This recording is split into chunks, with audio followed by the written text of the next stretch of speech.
Hi guys, you have seen many videos about different projects on my channel, and now I decided to make something new. I will visit different residents in Dubai and I will ask them why did they choose a specific project or tower, and they will share with you their experience. And we will start with the iconic project in Dubai, Burj Khalifa.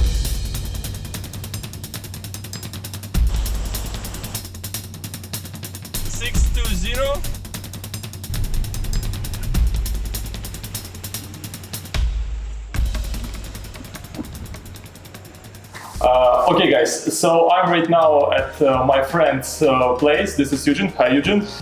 Hi Dennis, how are you? All good, thank you. Thank you for inviting us. Welcome. So this is a unique opportunity to speak with the resident of Dubai and to discuss with him the project where he's living. So it will not be me who will explain how good it or how bad it is.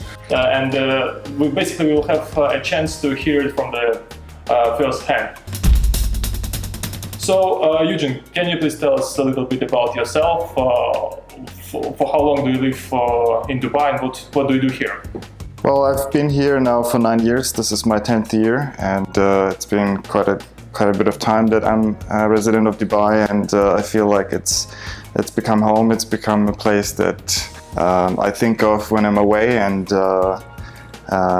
yeah, so it's been quite a journey. We've done many different things, but at the moment we do mostly real estate. We have a holiday home company as well, and that's basically what keeps my day busy most of the time. Let's talk a little bit about your experience as a resident of Burj Khalifa.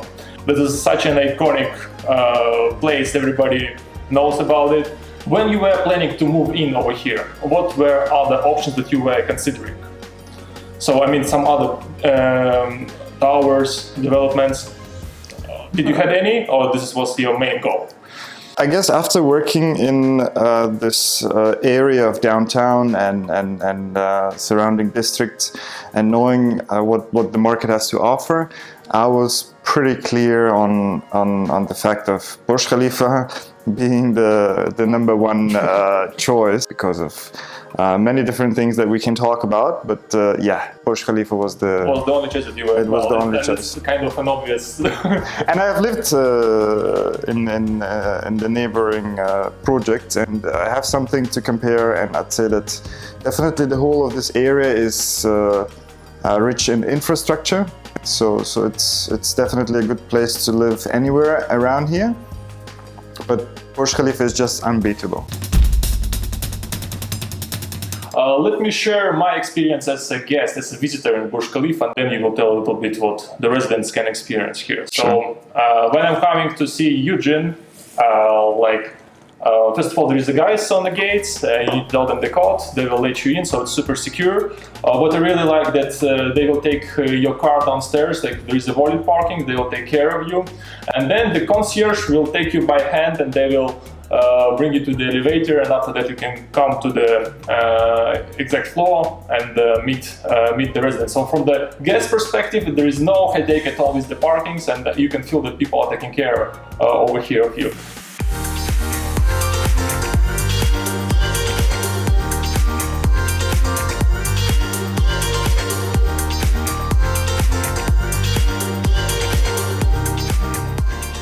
As a resident, what is there that maybe some of the outsiders don't know? Well, first of all, you have, for instance, an application on your phone where you can either register your visitors, and you can specify that whether they can access the lobby and that you meet them there, or you can request them to be escorted up to your apartment. And otherwise, there are function rooms or meeting rooms where you can get together with family or friends. Through the same app, you can also book cleanings. So suppose you're away and you just want to pay and request a cleaning, you can just do that through the app. Then you can also do the same for car wash. You can do the same thing for booking the tennis court. You can book many different things that would save you time. And this is actually more of a family building where you would think that all the after parties and what's supposed to be happening here, but it's actually not tolerated in the building. and we like to think that it's a family-oriented building where you can just, be secure, be with your family. So is there something like, do you feel here like something like a community spirit, like we live in Burj, do you guys meet with each other? Is there any events that are organized or something like this? There are events that the management was organizing. They sometimes happen either here in the hotel, or sometimes there are some get-togethers for the kids, for the children, families who live here, and definitely seeing each other here all the time makes you come closer to each other, and you spend time together. You go out, you basically find many new friends. It's a great spot to meet great people. So this is our tennis court at Burj Khalifa, and as you can see there are 2 courts, which one of them is convertible into a basketball court as well. It's just the right time of the year to have a play exercise. So do you use a tennis court or the basketball court yourself? We do play. Lately we've gotten some rackets, and we do get together with some of the friends and see how we can improve our skills. Arranging some championships here. Sometimes, the Burj Khalifa Open. Cool. What I want to highlight, Eugene said that through their app they can give an instruction if they, the residents, want to meet their visitors in the lobby, in the apartment, or in the meeting room. Can you tell us a little bit more about these meeting rooms? Well, there are 2 meeting rooms. There is one on 43rd and 76th floor, private closed room with a beautiful view with the skyline of Dubai and the coast. And there is as well a sky lounge over There's here. a sky lounge in the same part of the building. It's on 123rd floor, and it's another cool place to meet with friends maybe, and sit down for Friday morning coffee and just enjoy the peaceful skyline. From that height you can even see Sharjah, so it's beautiful.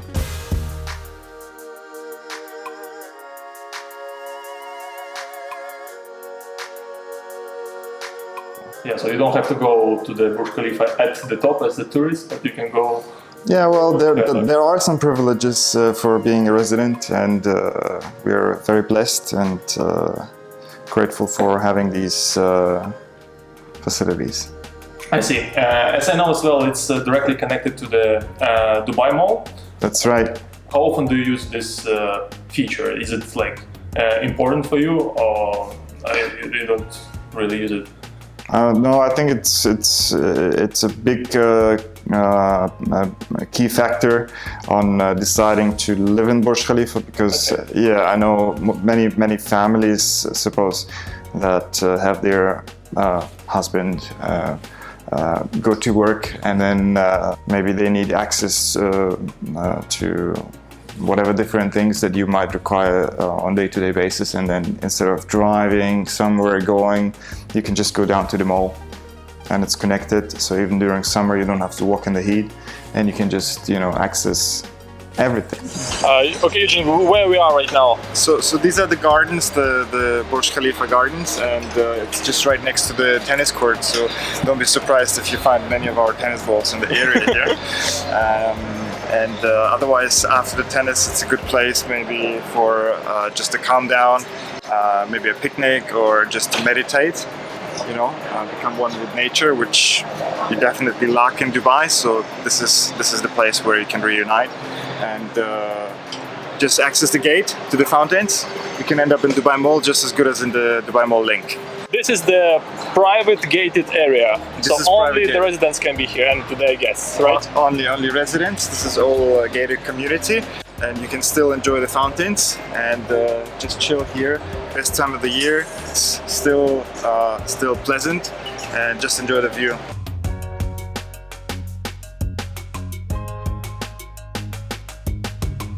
And coming back to the moms who, let's say, husband went for work and the moms are doing some shopping. Let's say they came out from the grocery. Like, is there what kind of service and support the concierge service can give them? Like, do they provide them this service when they will pick up the bags and bring it to the apartment? Oh yeah, there are plenty of messenger boys that will facilitate, bringing up your belongings, your groceries and errands just up to the apartment in a trolley, and of course that is there. What else? I mean, they do pretty much everything you ask them. They're really helpful, and there's so many of them, and They're there to help. they're really great. Yeah. So we are right now in the one-bedroom apartment. Yeah. Can you tell us what is the average rent of the one-bedroom apartment right now in Burj Khalifa? Well, it depends on different factors like the size, the view of the apartment, the sort of floor range. I mean, there are quite a variety of different apartments, but I think that it's probably in between maybe 120 and 150,000 per year, and I mean, it's fluctuating at the moment, but this would be some rough range. I see. And we are filming it in March 2019. 2019. If you're watching it in 2023, price might change. You might be surprised. Yeah, that's true. Okay, Eugene, is there anything that you would like to give us an advice to some people who are considering to move to Burj Khalifa? Maybe something specific to pay attention to some details, or I don't know, maybe something else that comes to your mind? Well, definitely something to keep in mind is that if maybe you and your friend or something, I don't know, maybe your partner or whatever, would like to maybe get into the tower and maybe share an apartment, that's not going to happen. It's only family purpose building, so it's you, your relatives, your immediate family. Okay, Eugene, thank you so much once again for this opportunity to ask you a few questions as being a resident of Burj Khalifa. And unfortunately, we cannot film a lot in the Burj Khalifa because they have a very strict policy. We cannot show the facilities, the swimming pool, gym. There are a lot of VIPs and celebrities. We don't want to disturb them. But yes, once again, thank you, Eugene. It was a big pleasure for me to visit you and to ask you these questions. And guys, if you have any questions that you want Eugene to answer, you can type them in the comments below, and I think Eugene from time to time will come to the channel and answer them. I would love to, definitely. Thank you once again. Thanks, Dennis. Thanks for having me. Goodbye, guys. See ya.